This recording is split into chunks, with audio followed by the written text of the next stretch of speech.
How do you learn who you really are? It's not found in books. It's found on the battlefield. What's up, warriors? All right, Rick here. I'm here with Brandon, Mr. Gratitude himself, and welcome to the battlefield of the mind. So we're going to get into today, Brandon, relationship coach, relationship expert, but you also do so much more. Please let our warriors know who you are. Yeah, I appreciate you, brother. This has been a long time coming, Rick. You and I connected quite some time ago, and grateful to be here. So I appreciate that. Yeah, I have been doing this full time for about 3 years, and in a nutshell, I help folks navigate through breakup, divorce. I help folks that are new to dating. Maybe they were in relationships for a long time, and they're just getting out in the world, which is a scary, scary dating world. And that's where I come into play. Things to look for, red flags, people that are emotionally available, people that are aligned with you. Because, a lot of times people see the physical. They say, oh, this man's handsome, this woman's beautiful. And they're focusing on the things that don't carry them to a long-term relationship. And that's really where I come into play. That's me in a nutshell. Yeah, there's something, let's just jump right into it. People are always saying the dating world is scary, but as an expert, please give me some of the, dude, this is why it's scary out there. This is where we're going wrong. Aside from just the superficial, like, what is it that, like, man, this is off the rails. This is why it's going crazy. What do you think?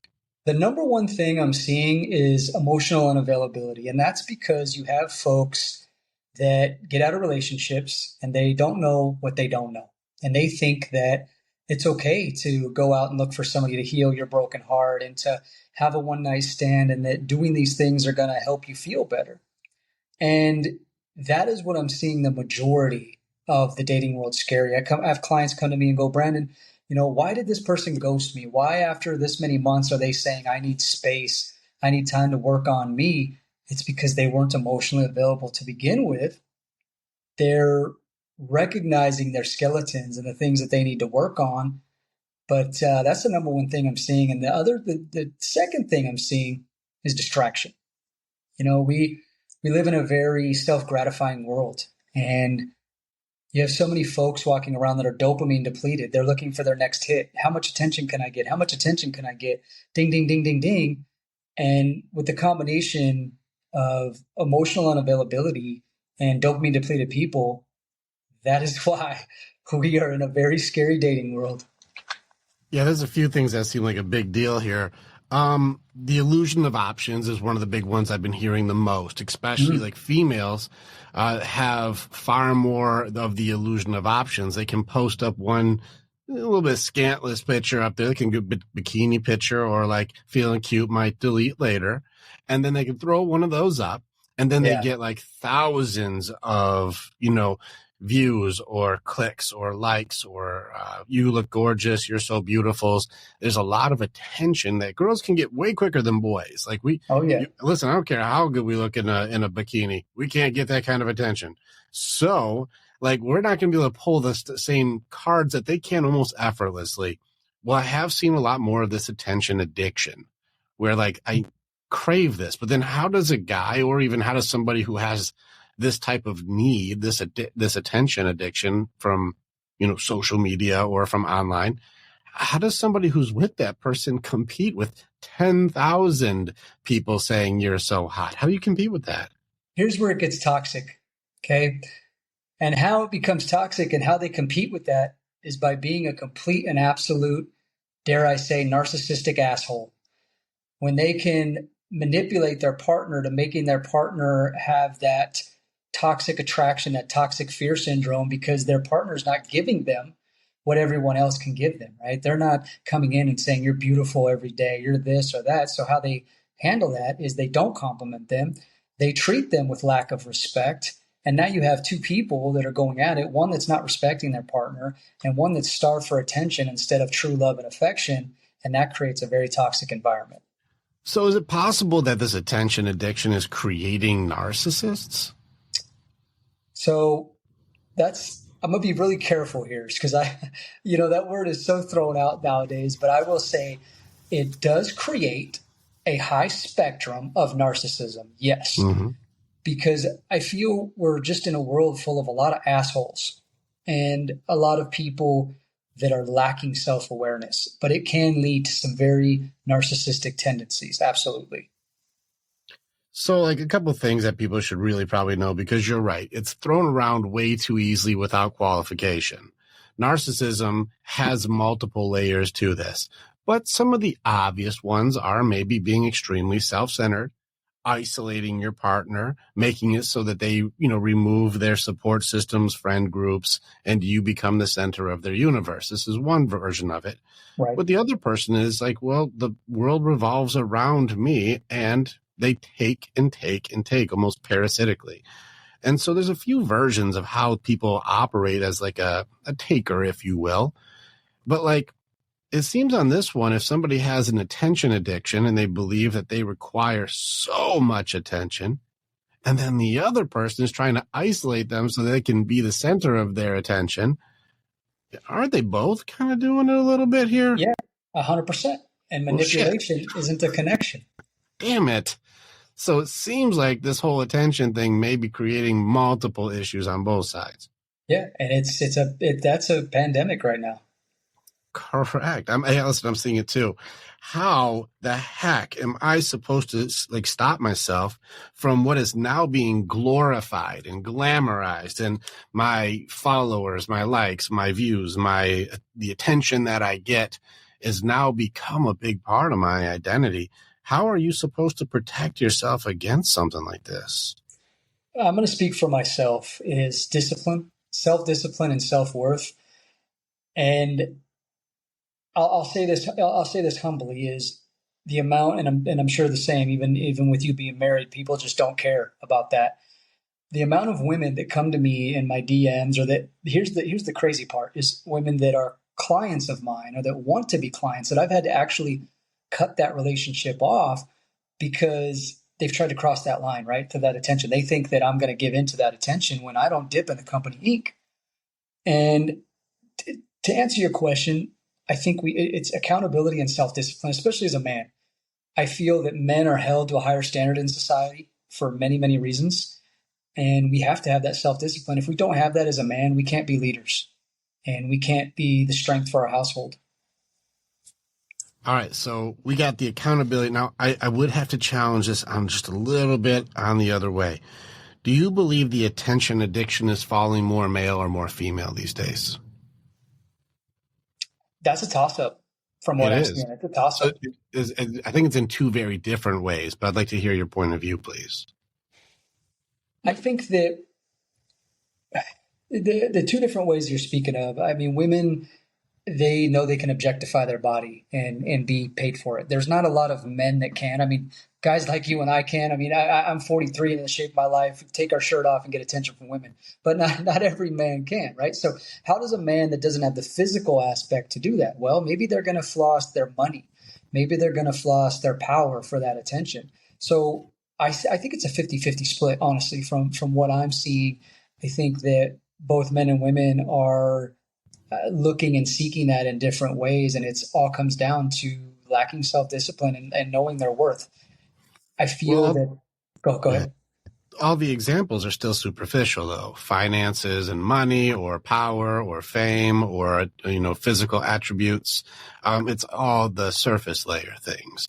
And so I hear you often talk about the surface layers are the traps right now. You're not looking at values if you're trying to measure somebody's value by the superficial. And so I've seen a lot of your stuff where you're like, if you're trying to go off of boobs or money, you're going to be missing the values of that person. And so I guess it would probably lean forward. I'm not trying to jump into an answer, so tell me if I'm going the wrong direction here. We need to get better at our qualifying in two categories. One, know yourself. And then two, get better at figuring out what red flags are there without bargaining your way through it with rose-colored glasses. Yes. And to add to that, that comes into the self-awareness, right? Even me, I think a lot of times people need to have humility and humble themselves and actually seek help. So many people think that they can do it on their own. And if they could do it on their own, you and I wouldn't have what we do, right? And even me, I feel I'm a pretty intelligent guy, but there's so many things that I've learned. I'll see like a breathwork coach because I struggle to relax. Like you'll see me on camera, I move around a lot. So I've tempted and I want to, and I've started learning some breathwork stuff. I'm not a breathwork specialist, but I know that I need that help. And if people can just look in the mirror and say, gosh, damn it, I need some help. And if that's going to cost me a couple $100, maybe a couple $1,000 to invest in myself and get help, I better freaking do it. Because the definition of insanity is doing the same thing over and over again and expecting a different result. Yeah. So And you can't make a choice you don't know exists. Exactly. You said two bad words, though, that start with H, man. You said two bad H words. Uh-oh. You said humble and help. Oh, no. Yeah, Oh, right? no. I don't need help, and I don't need to humble myself. I don't like it. Yep. So, like, this is where it's one of those things where, especially us guys, we don't need help. I got it, right? We don't need help. Us guys, we don't actually look for help until we're in crisis, and we don't even take advice until we're in crisis. We're stubborn. Yeah. I can do everything on my own, right? And so let's talk about this humility and help. I change a little bit differently. We do, even on our side, and I know that you do similar things where, no, we're doing skills training. We train. No, it's not about because you need help, because you're a damsel in distress and you need me to rescue you. No, it's because there's only two kinds of people. You're either trained or untrained, and we teach you new skills, new perspectives, new abilities, and new ways to be able to handle situations. Yeah. So you can, I'm sure you'll figure it out. It may take you 10 years or 15 years. I'm sure you got it. Or we can do this in 6 months. You can enjoy the next 9.5 years with these new skills without having to fail forward. Your call. Exactly. And so seeking mentors, having somebody to fast forward your evolution, making it so you can have more good years instead of more failures. Like, let's figure this out in a way that's more healthy instead of saying you need help. Saying like, you just need a good mentor. Yeah. And that comes back to that humility, and maybe this is off topic, maybe it's not. I think it all ties into the same thing, but it's all mindset, growth mindset versus lack mindset. I have so many people and I'm sure you face this too, but they'll want your services. They'll want something from you. Oh, I can't afford it. Yeah, you can. But you're telling yourself you can't. And that's why you can't. Stop telling yourself, stop living those values that you grew up on. Oh, I came from a broken home. I came from a poor home. I'm living check to check. But you're living check to check because you're allowing yourself to live check to check. Ooh, you're getting hard there. All right, Brandon, I see you. You're pushing people. Change. If you need to come up with $4,000, $6,000, $7,000, it's emergency. You get yourself that money somehow. Right, exactly. And it's not just about what I have, what you have, right? It's about everything in life. Something happens and they always want to make an excuse because they're afraid of money. But I'm sorry to tell you that the relationship you have with money is the same relationship you're going to have with people in life. Ooh. How do you handle your money? Do you handle your friends like, hey, friend, you're kind of dirty. I don't want you coming around me right now. I don't trust you. No. Money is dirty. It doesn't matter. But look at the positive. Look at the things that money gives you. Look at what that friendship gives you. Who gives a shit if they're coming in dirty and muddy? They're your friend. They've been in your corner. You hug them, damn it. And it's the same thing with that money. And that's, I'm going to stick to that. The relationship you have with money is the relationship you're going to have with people, period. That's hardcore, man. All right, I'm going with you on this one. Let's go into it. All right, let's say somebody likes to just get enough money to be comfortable. And as soon as they have their money, they've gotten out of debt, and they're just like, finally, I got an extra $1,000 in the bank, and I feel good. They finally dug out of the hole. And then they usually will do what? Probably pull back the effort a little bit. Now I can breathe. Now I can chill out. This is the move away from pain aspect of things. Is people have a move away from pain motivator. Comfort is the win. Well, it's the same thing you'd probably say, and this is where I'm smelling what you're selling, where you're saying if somebody works their ass off with chivalry and dates and kicking ass, trying to be the best they can be to get that person, and then they get them, and then now they're getting commitment and comfort, and it's getting like, okay, complacency. Is this kind of what you're saying right now? Is like you did all the work to get it, but then now you have the commitment, and 100%. Now you'll slow it down. All right. 100%. So if you covet your money and you're a hoarder and you're stingy and you don't share, you're going to be like, don't talk to my girl. Exactly. It's freedom. It's all about freedom. If you and your analogy tied in perfectly. I love that. And it's about freedom in relationships. I see the people that when they go to work and they stress out on their partner, oh my gosh, are you going to be there for me when I get home? Are you talking to other people? Hey, that's the same way they handle money. I guarantee you that's the same exact freaking way they handle money. But when they have that freedom and they can recycle their money willingly, that's the person that goes to work, that clocks in and says, you know what? I know without a shadow of a doubt, just like the ground's going to be beneath my feet when I get out of bed, that my Mm-hmm. partner has my back and I have nothing to worry about. Stay with us. We'll be right back. Warrior, thank you so much for being a part of the information that we have. And you're part of our story as we are a part of yours. It's very much an honor to be able to connect with each other. If you want to know more or you want to get started with working with me or working with our warriors so that you can begin your path to authenticity, strength, leadership, and accountability, this is the way. Together, we are way stronger. Now you get to choose. Do you go forward or keep doing what you've always done?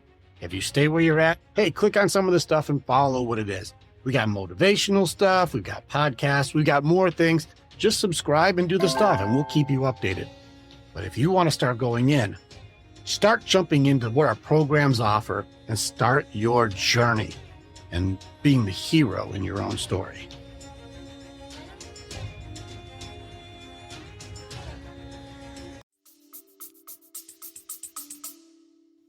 Let's go the bad way. This is where most fear lives. And let's get into fear a little bit here. You Sure. just mentioned, are you going to be there or are you looking for something else?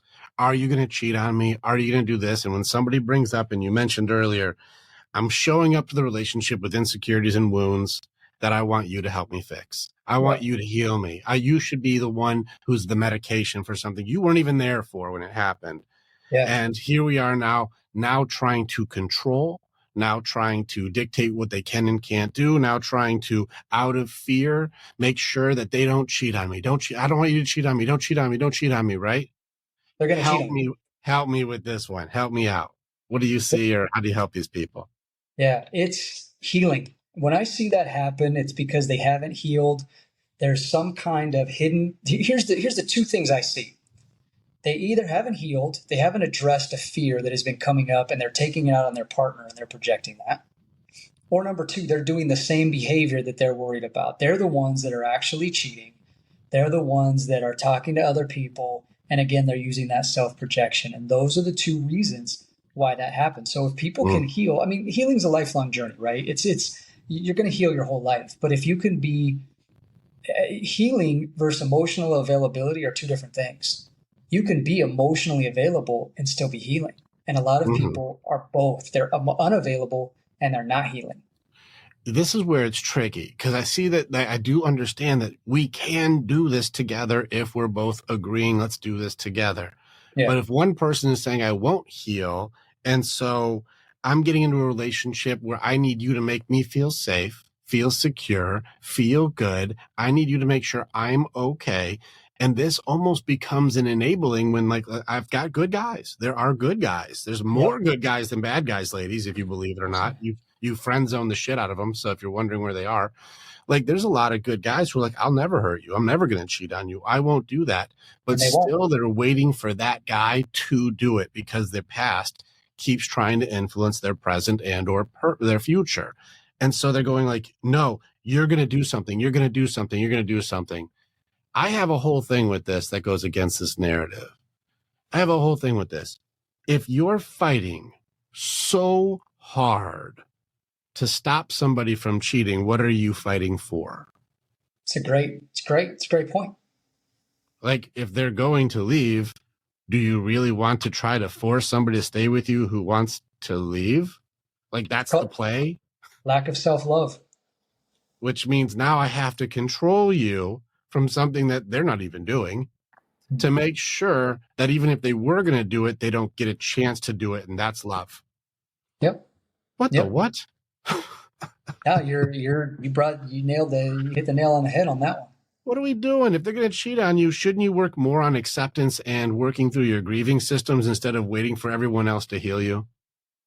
100%. Because if Andrea wants to go be with somebody else, what am I going to do? Force her to not do it? Exactly. I'm going to make her stay with me because that's what love means. You're not allowed to talk to people. Listen, if she's like, I consider this what's a better fit for me, I'm going to be like, no, give me another chance. No, give me another chance. If you're not a match, you're not a match. What are you fighting for? Right. Well, I think a lot of times why that happens is, for men at least, the human ego is the number one thing for men. And Really? oh yeah, and I'm number gonna two, okay. Go go ahead. ahead, Rick. Well, I don't know. Well, maybe I work with guys who want to get better, so maybe this is where I have a different point of view. So I'm gonna let you go, and then I'm gonna throw in what I've got from my men. So go Yeah, ahead. please do. The ego and FOMO. And for those of you that don't know, FOMO means fear of missing out. Mm-hmm. And it's part of the human condition. A lot of times when you go to, get a car or a retail store and you got the salesman, telling you all these things about, oh, well, we've got 5 people lined up for this Ford Bronco that we've marked up 30 grand. You better get it now. Well, that person, they don't need the Bronco. Bronco, it's not that great. It's cool looking, gets shitty gas mileage. They haven't fixed a lot of the kinks, but that person's going, gosh, these 5 people are going to get it. Hell no, I'm going to get it. That's my ego and my FOMO. So I'm going to spend $30 over the MSRP. Well, same thing in relationships. That person, maybe an ex comes into the picture, or maybe they know that person's getting a lot of attention. And so that FOMO, hey, this person might be able to make them happy and I can't. This person might be able to give them something that I never was able to, and I don't want that to happen. I feel like that's not knowing thyself, because if you have a standard, I watched your video on boundaries. Like if you have standards or know yourself and you're like, I want to entertain being with somebody else because that's what I think is better. What am I fighting for again? I don't see, I think it's one of those things where we're trying to covet something that we consider special or rare when it's acting very regular. But how does one decipher that though, right? Because they're not being You being work aware. with guys like us. You get a mentor who teaches you who you are, so that way you can have a non-negotiable boundary to go like, if you want to be with someone else, sayonara. Like, then But that's fine. what principle does that apply into though? It applies into humility, right? How many men, unless they're, maybe I know a lot of men our age, 50s, 60s, 70s, they can't have humility. And Mm-hmm. so I think the number one thing to tie into your point is how many men, since we're on the subject of men, Sure. can have humility. And I think humility is one of the greatest principles you can have. Yeah, it goes into, we call it like the race to acceptance. We go through our grieving systems to be able to also, a big thing I'm doing, like even the talk I got coming up is on challenging everything. It's part of our creed, where I go like, I got to challenge the idea. And we do it to everybody. It's a round table for us. It's not Rick's court. It's like a King Arthur's court. We have a round table. Yeah. If I say something, you should challenge it. And if you say something, I have to challenge. Does that hold the water? And let's see if it works here. And we do it with each other because it makes the idea stronger. And so we have to humble ourselves in order to say, like, my idea is not law. It's just an idea. And so we do the same. We practice this. And there are humbled guys, strong, powerful alphas. We all humble ourselves to grow. And so it can be done. I'm going to lean the other way from ego and FOMO. The other thing that I see is most common, and I think it's abused more than it's actually recognized as truth, is unmet needs.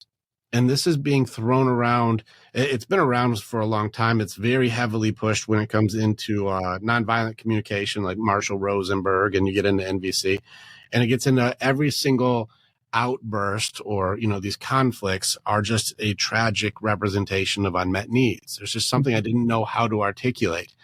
And this has been very interestingly thrown around by, you see, like Sadia Khan and other women who are psychologists who also do this too, who are going, women are cheating more than men these days. They just don't call it cheating. They call it, he wasn't meeting my needs. That's true. But we're not being honest. We're using the main curse I see for women is denial is at the core of all of their curses, which means we gaslight our own introspection, ladies.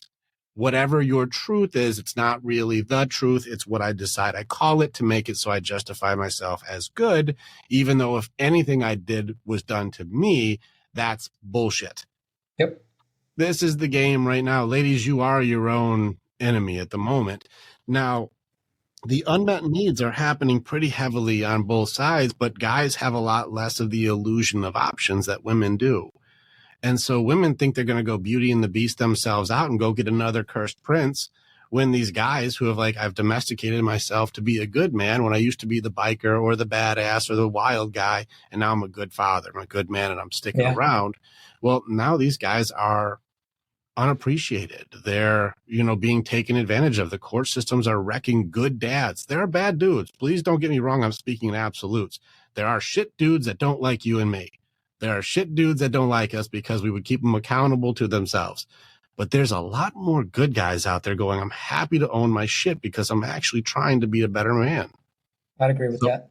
So the unmet needs thing is way trickier because they're missing base needs like appreciation. You're Mr. Gratitude. They're missing gratitude. Gratitude brings abundance. Yep.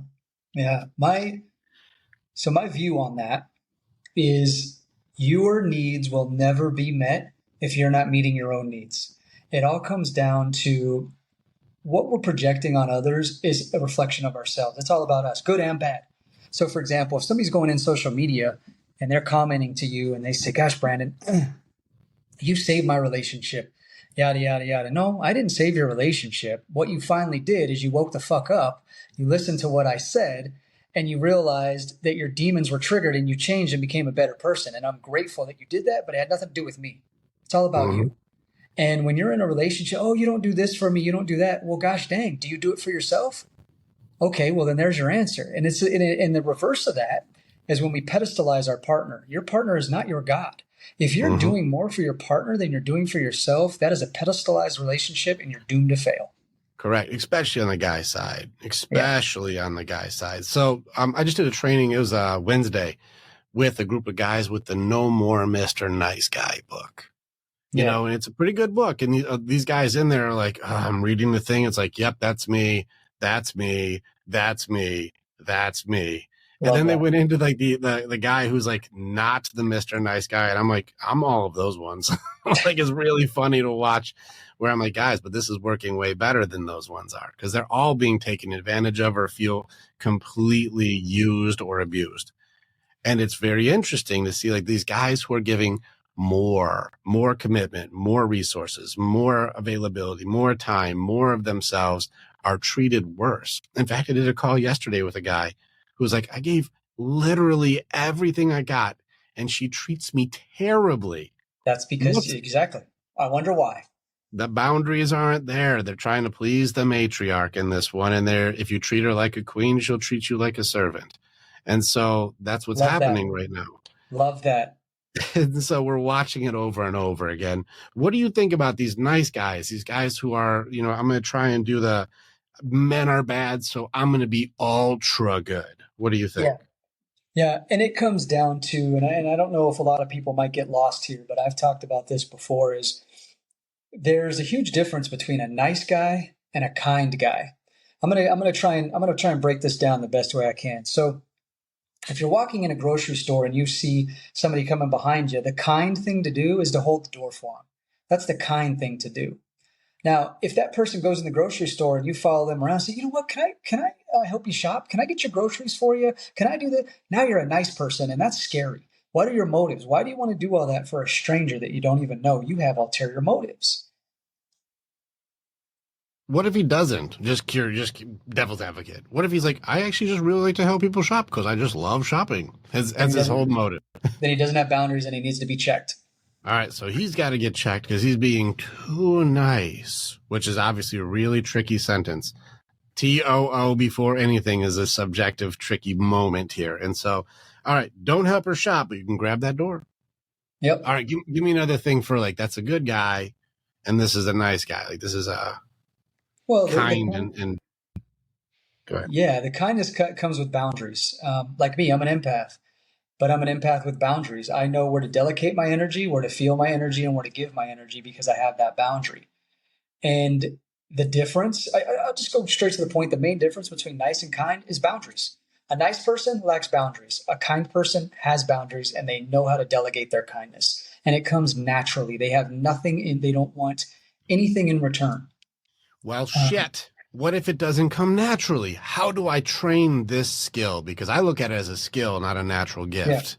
Yeah. So that is something, and you're right. It is something that could be taught to the right open mind. It's thinking of others more than yourself, knowing that there's something greater than yourself. Now, for my spiritual people, I'm a very spiritual man. I believe Rick is too. There's a Christian company. Now, I don't affiliate with any faction. I'm just going to tell you I'm spiritual.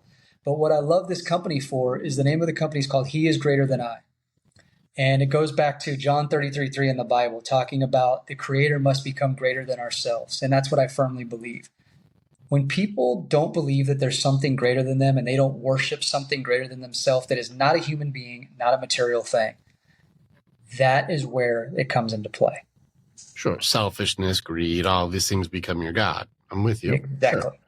Sure. I'm with you. I'm following. I'm smelling what you're selling, but make others more than self. I'm with you on put God first, but I should put others before myself for a healthy boundary. I don't believe that. No, it goes back to the analogy of being on a plane, right? What do they tell you if the plane's going down with the oxygen? You put the mask on yourself first before you help others, because if you can't be an asset to yourself, you won't be able to help others. But I think you'll become the liability at that point. Exactly. Yeah. I think where people take that out of place is, let's go back to that bad N word, narcissism, right? Is when they make it about them as the center of the world, that's a bad thing. But when they make it about them because they love themselves and they have respect for themselves and they have boundaries, that's what it boils down to. There's a huge difference. Yeah, let's help people here, because that may still be confusing for people who are like, I don't do it already. How do I start? So let's give them some examples here. Just so the way I teach it, and tell me if this feels authentic to you.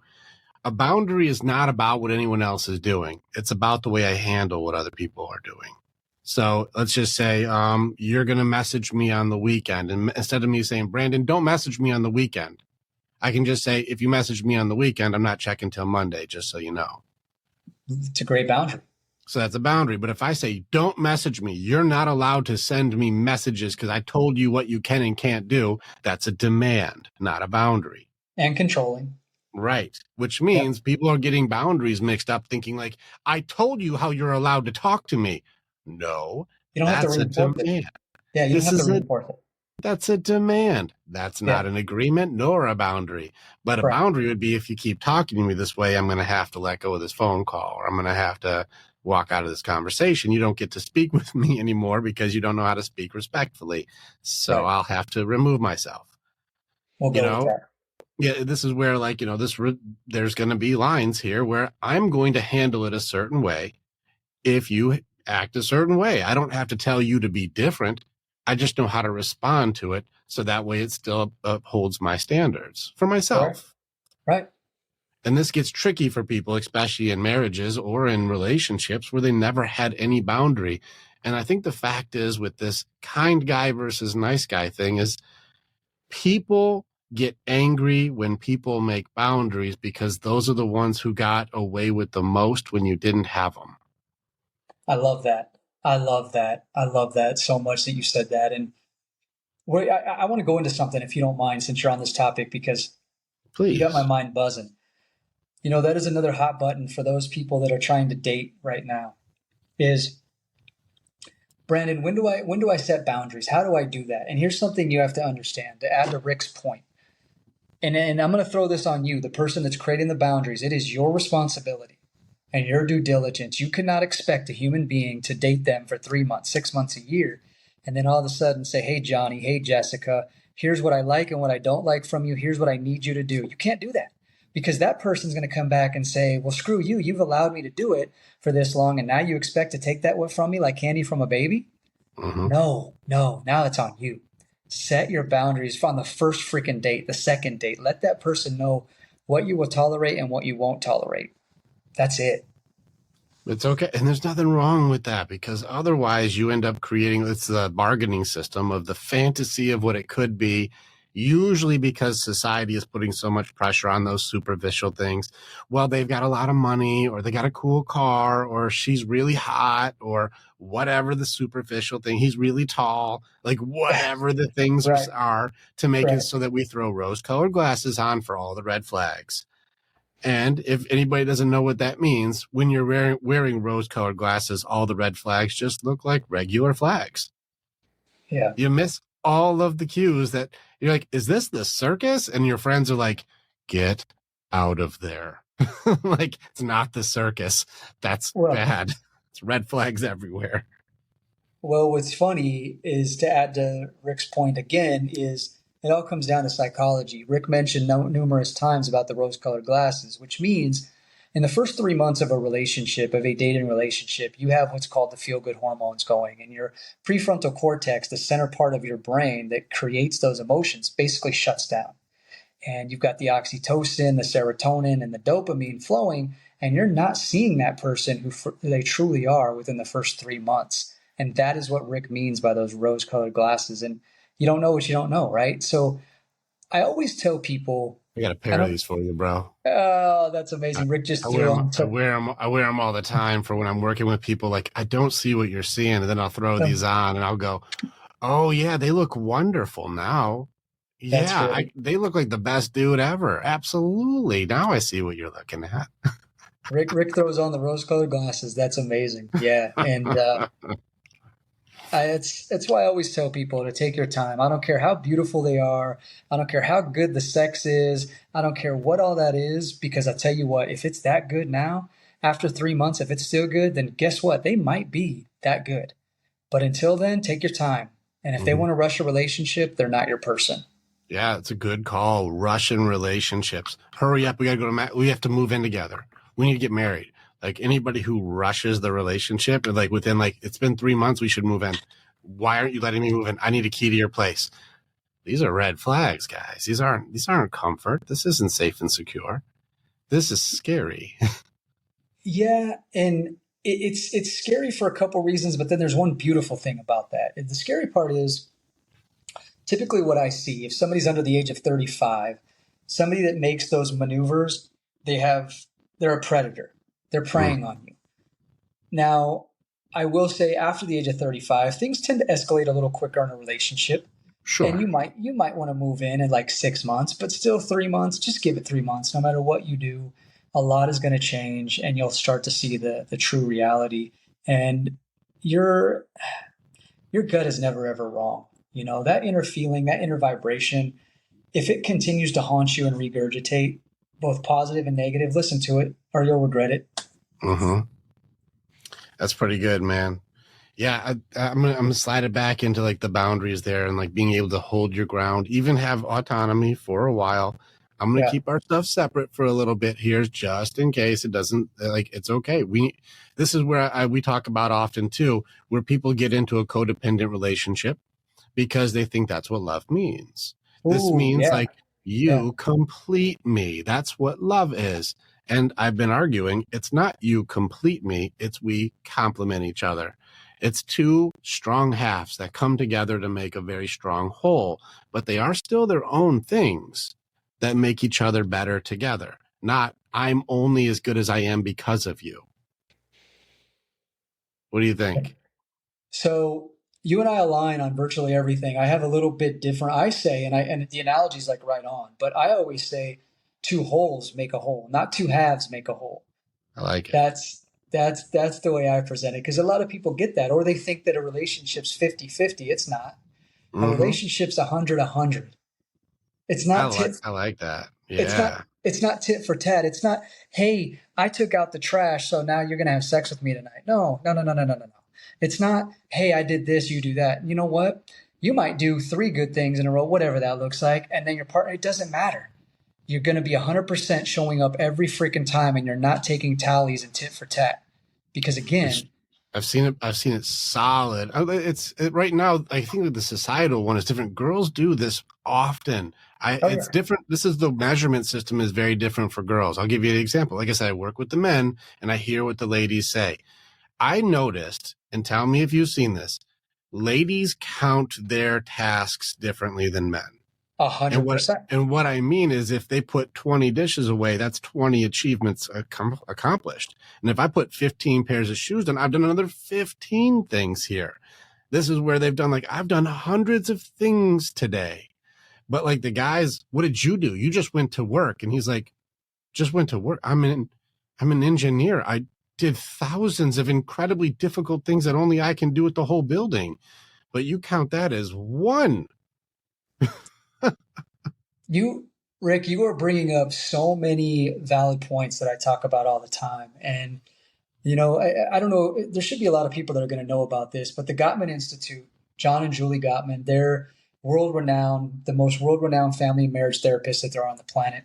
And they actually predicted with 80% accuracy that the number one precursor for divorce is what you just said, is how are you to your partner? Are you reactive to your partner or are you proactive to your partner? And the couples that lasted the longest were proactive to their partner. So like you just said, if their partner got home from work and said, I just did this, I'm tired, a partner that's proactive is going to say, gosh, babe, like I'm sorry you had such a bad day. Let me hug you. What happened in your day? And then the other partner is going to be like, okay, well, what happened in your day? What can I do to help you around the house? Now, I'm not saying that has to be the exact scenario, but that is an example of being proactive and a number one indicator that your relationship will last. Mm-hmm. Yeah. Yeah, powerful, man. Very useful too. Being proactive versus reactive. Man, there's a lot of pieces here that we could probably go for a long time, man. Let's just do like 30 of these and make it so we can help people with a lot of stuff. Right. Yeah. There's a lot of End people it. that need it. Let's end it on a high note here. I know one of the big things that we are both fighting and we are both trying to combat right now is this judgment shame system, the social media, the conformity that's happening right now where people are no longer able to have their individualism without being shamed and judged into some form of compliance. I know that this is a passion of yours. Please fire off from the hip. What do you got? Yeah. So I'm just gonna spit it raw. And the thing is I'm going to go back to relationship as an analogy is, gosh dang it, you guys, stop living your life for other people. Stop allowing people to penetrate your lives and your relationships. Because if you are happy and you are not hurting another individual, who gives a shit what you are doing? If you want to marry that person and your family doesn't like them, who cares? Your family ain't marrying that person. You want to go out and start a business, but your friends are like, no, that's a stupid decision. Why would you want to do that? Your friends aren't starting the business. You are starting the business. You're going to have to learn your own lessons. If somebody in social media, you're admiring their life, you don't know what's going on behind closed doors. They could be getting abused. They could be in addiction. You don't know what's going on. Do not base your life on other people because comparison is the greatest killer of joy. And if I can tell you anything, please just start living your truth and not for other people. Most people, they don't give a shit about you. They really don't. You're going to have very few people in your life that actually care about your well-being. Out of the 100 people in your life, 5 of them are going to actually truly care and be there for you no matter what you're doing. Take that for what you will, but that is my outlook and what I will tell each and every one of you. This is strong, dude. Very strong. I'm gonna jump on the train with you on this one. There was a speaker I saw, Jeff Olson, a long time ago. They called him the millionaire maker. He was really good at helping people become successful. And he told me a story that made it so, you know who Jeff Olson is, the Slight Edge? And I saw him speaking. He said, this is the thing that changed everything for him. He's like, I used to live my life based on the judgments and opinions of others. I used to really require the validation from others to let me know that I'm good or I'm okay. And he's like, he learned about a statistic for funerals. He said there was a study done where people would go to funerals just to see how many people cry at a funeral. That's all it was, just watching and just going like, how many people cry at a funeral? And out of like hundreds of funerals, just going to just kind of get the vibe. Yeah. What do you think the number was that was on average? I would say 2%. 2%. So like maybe out of 100 people, it'd be 2 people. So yeah. Okay. So that exactly is the exact number. Well done, Brandon. It was 2 people on average will cry at a funeral. Yeah. This means every decision you've ever made. This means every choice you did to compromise yourself, every sacrifice to make another person happy, everything you've ever done in your life to make it so others can feel good at your expense.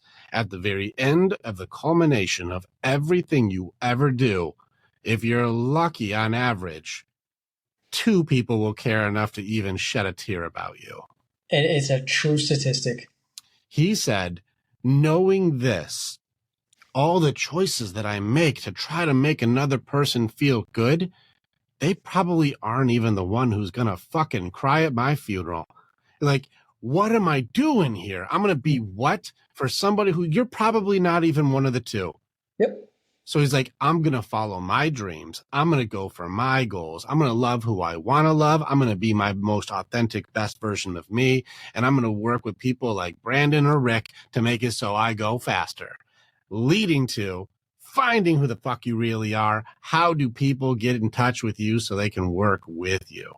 Yeah, I appreciate that, brother. It's been a pleasure being here. And also, I just want to add one thing before I talk about, how to connect with me.